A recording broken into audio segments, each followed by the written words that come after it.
Ndani mwetu wakina mama tumehifadhi mafisi.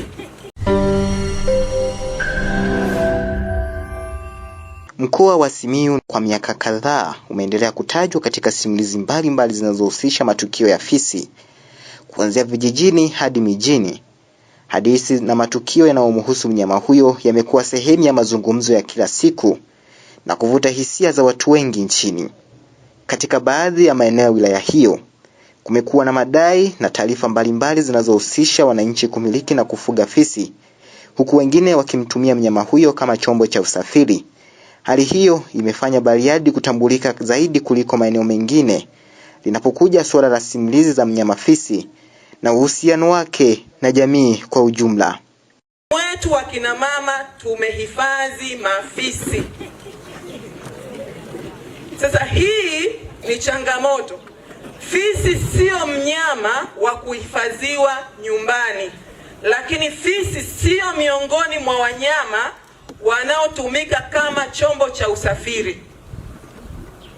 Kuna wanyama ambao wanatumika kama vyombo vya usafiri, lakini fisi sio mnyama anayetumika kama chombo cha usafiri. Fisi ni hatari, na kama hivyo ambavyo mnasema kwamba wanakula mifugo, hawali tu mifugo. Fisi wanatutafuna mpaka sisi wenyewe.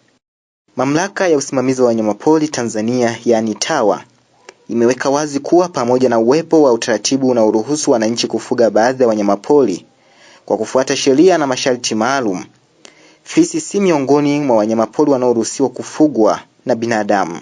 Kauli hiyo ilitolewa na kamanda wa pori la akiba la Kigeleshi, Flolaviki Kalambo, wakati wa ziara ya mkuu wa wilaya Bariadi iliyolenga kutoa elimu ya uhifadhi wa wanyamapori pamoja na kusikiliza changamoto za wananchi.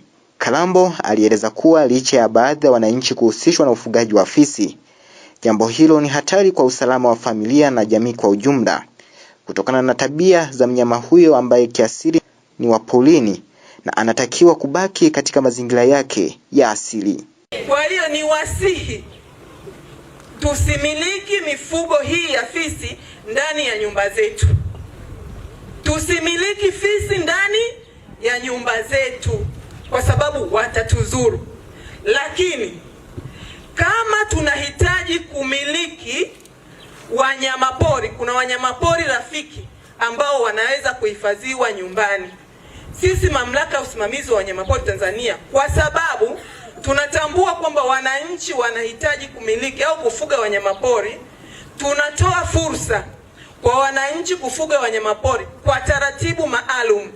Utafika ofisini kwetu, tutakuelekeza ni mnyama pori gani anafaa kufugwa, tutakagua eneo lako la kukufugia, tutakupa mbegu ya kwenda kufuga, na tutaendelea kumfuatilia afya ya yule mnyama kwa kipindi chote ambacho utakuwa unamfuga. Lakini fisi hafugwi. Je, ipi ni siri tusiyoitambua kuhusiana na mnyama huyu? Hii ni Tanzania Panorama TV. Mimi ni Daniel Michael.